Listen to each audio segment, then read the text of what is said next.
Hi, and welcome back to another anime recap. In this video, I will be explaining the movie Ninja Scroll. Hope you enjoy. Jubei, a wandering ex-Yamashiro ninja, crosses a bridge but is assaulted by a rival ninja gang for undercutting them on his previous mission. He eliminates them easily while munching a rice ball. The soul-conscious survivor, now half-nude, is perplexed by how little he charged the client considering his skill level.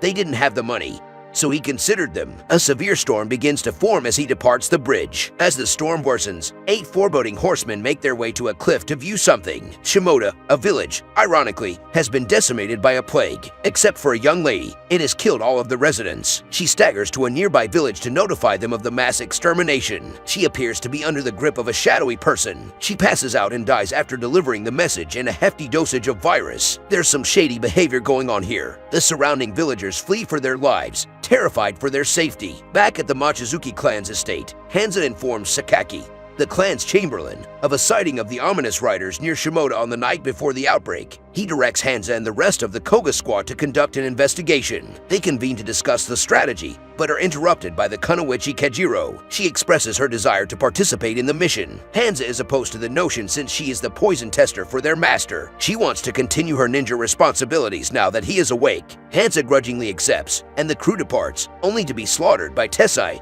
and Yurimaru. Hanza is severely injured before they reach the village, but he directs Kajiro to go report the situation to Sakaki. Tessai snatches her as she attempts to flee and brings her back to their tent, where he gets a little too personal. Jubei interrupts, claiming to be lost. To disturb the monster, he thrusts a dagger into his eye, allowing him and Kajiro to flee. Tessai, now furious, begins to pursue, but Yurimaru instructs him to stop. Daquin is watching them. The two identify themselves now that they are no longer in danger. Kajiro expresses gratitude to her rescuer as they separate ways. When she is finally alone, she lets go of her tough exterior and cries. She informs the chamberlain about the massacre. He orders her to return to the village alone to gather information before committing additional troops. Meanwhile, Tessai is on the hunt for Jubei. A brawl begins between the two. Jubei's strikes are rendered useless by the beast's extraordinary power to harden his flesh, but his rock-hard physique begins to weaken as the struggle rages on. The ex-Yamashiro ninja seizes the opportunity and slashes him, allowing his own sword to finish him off. Tessai, panicked, tries to crush the ninja's face in an attempt to take him down as well, but he breaks and Tessai dies. Amazed by his swordsmanship, Daquin, a Tokugawa spy, tries to enlist him, but Jubei refuses. Tessai was a part of the famed ninja squad known as the 8 Devils of Kimen. According to the old spy, they will undoubtedly come after him now that a member has died. Yurimaru informs a fellow Devil's gang member of their progress. Sekiro, another member, declares her love for Yurimaru while attempting to seduce him. He promptly ignores her attempts and orders her to stand guard. One of Tessai's companions, Binisato, inspects the fight's aftermath. She discovers that when he grabbed him, he made an impression on Jubei's face. She uses this to hunt him down to a hot spring where he's recuperating from his injuries. She utilizes her snake powers to enchant him. A stray shuriken strikes Jubei as she prepares to give the last bite, causing him to come to. He quickly repels the onslaught and apprehends Binisato, but she escapes by shedding her skin. Since he threw it, he returns the shuriken to Daquin. The spy continues his earlier chat, informing Jubei that the 8 demons serve for the Shogun of the Dark. He intends to rebuild the palace of Japan's former monarch, Toyotomi Hideyoshi. He tries to recruit Jubei again, but this time he offers 100 gold pieces in exchange for his services. Because the devil has slain everyone else in his group, he is desperate for assistance. Jubei is still not convinced to join, so when he is forced to, he confesses that he poisoned the shuriken, which would eventually kill him. He is the only one who has the antidote. When the work is over, he offers to give him the antidote as well as the 100 gold pieces. Jubei is forced to cooperate, and they go by boat to their destination. Jubei learns through Daquin that the Devil's commander is Himuro Gemma, the previous Yamashiro ninja commander, who had ordered his squad members to kill each other 5 years ago to conceal the location of the treasure. In retaliation for being forced to slaughter his friends in order to survive, Jubei beheaded Gemma, but Gemma survived owing to his immortality. A heavy fog separates them after they land. Shijima and Binisato take advantage of the situation by mounting an attack. Kajiro repays her debt by rescuing Jubei, but she is bitten. She apprehends Binisato, but before she can question her, Binisato is assassinated from afar by Yurimaru for failing her mission. Jubei attempts to suck the poison off Kajiro's leg, but is met with a kick to the face. Her body is loaded with lethal toxins, making her resistant to them. Anyone who kisses her or has sexual relations with her either dies or gains the same power. That is why Jubei was able to stand up to Tessai. When the trio arrives at Shimoda, they learn that the villagers perished as a result of their water supply being poisoned.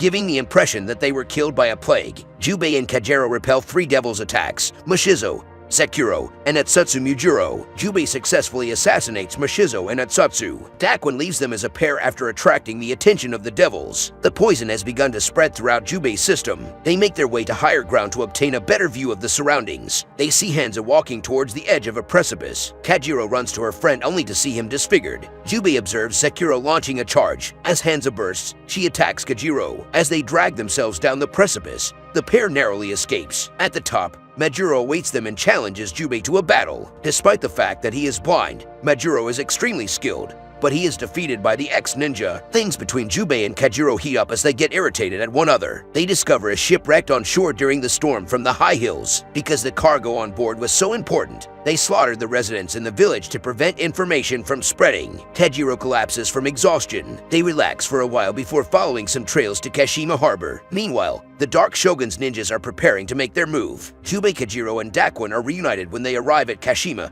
which has been evacuated owing to the townspeople's dread of the epidemic. Daquin discloses that the rare cargo is gold from the hidden Yamashiro clan's mine, on its way to the Shogun of the Dark. With so much gold, they would be powerful enough to overthrow the existing government and plunge the country into civil war. While they are talking, Shijima launches a surprise attack. Kajiro swiftly returns this information to Sakaki via bird. Jubei injures Shijima, causing him to escape. He chases him in order to finish him off. In the meanwhile, Kajiro confronts Daquin about the poison he used on Jubei. She's madly in love with him. When the elderly spy notices this, he informs her that she must have sex with him in order to counteract the poison in his blood. Shijima employs a fox as a decoy to entice Jubei away. He returns to abduct Kajiro. Against Daquin's advice, Jubei sets out to save his new friend. The kidnapper knows how to manipulate Kajiro to attack Jubei, but it is released when he is murdered. She is perplexed as to why he came knowing the trap was set. She is moved by this and informs Jubei that the only way he can be cured is to have sex with her. She offers herself, but because he is a gentleman, he merely embraces her before departing. Daquin and Jubei stand at the harbor, watching as the Black Shogun's men begin putting the gold into the ship.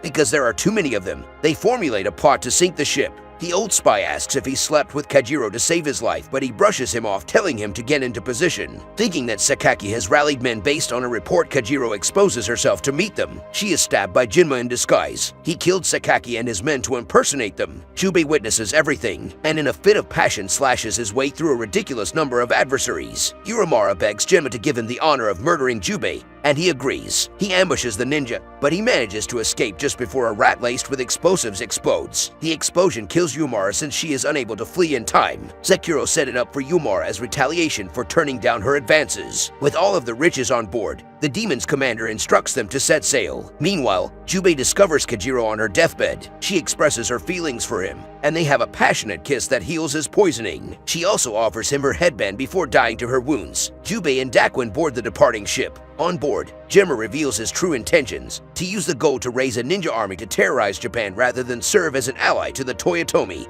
to a masked samurai who serves as the Shogun of the Dark's envoy, and proceeds to kill him. During an altercation with Sekiro, Jubei and Daquin set the ship ablaze. As Jubei and Gemma engage in a brutal fight, the gold becomes molten and engulfs Gemma, who sinks to the bottom of the sea. Afterwards, Daquin thanks Jubei and expresses admiration for his and Kajiro's humanity. Jubei resumes his vagabond lifestyle, with Kajiro's headband tied around his sword's hilt. The end. Thanks for watching and see you again soon. Don't forget to subscribe or I'll send Jubei round to your home to make you.